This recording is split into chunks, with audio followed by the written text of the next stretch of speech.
Have you ever considered the possibility that structural racism might have played a role in the Black Death plague? It's a shocking thought, isn't it? However, a recent study conducted by the Museum of London has shed light on this very aspect. The study examined 145 bodies from 3 London cemeteries and found a higher proportion of female people of color in plague burials compared to non-plague burials. This suggests that Black women of African descent were more likely to die during the medieval plague. Now, this study emphasizes that race is a social classification and not based on biological reality. However, it does have biological consequences. The higher death rate for people of color during the plague was attributed to the devastating effects of pre-modern structural racism. This term refers to systemic prejudice and discrimination embedded in society's laws, norms, and practices. It's clear that social and economic factors played a significant role in people's health during the plague.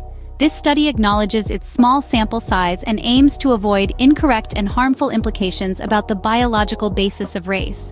Even though it's just a small piece of a much larger puzzle, the findings offer a new perspective on the impact of societal structures on historical events, such as the Black Death. Now, let's shift our gaze to other fascinating insights about the Black Death.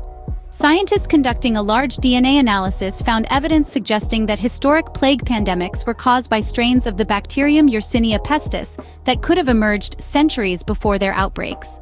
Researchers have traced the origins of the 14th century Black Death to an area in northern Kyrgyzstan. They retrieved ancient DNA traces of the Yersinia pestis plague bacterium from the teeth of 3 women buried in a medieval Nestorian Christian community in the Chu Valley near Lake Issyk-Kul. It appears the Silk Road trade route may have served as a conduit for the spread of the disease. The Black Death's legacy doesn't end there. It also permanently altered the human immune system, leaving a vulnerability that persists 670 years later. A study published in the journal Nature found that people who survived the Black Death plague in the 1300s were more likely to carry a certain mutation. However, this mutation increases the risk of chronic conditions like Crohn's disease and rheumatoid arthritis. These findings underscore the profound and far-reaching effects of the Black Death, from societal structures to genetic mutations. They remind us that history is not just a series of events, but a complex web of interactions between people, societies, and the natural world.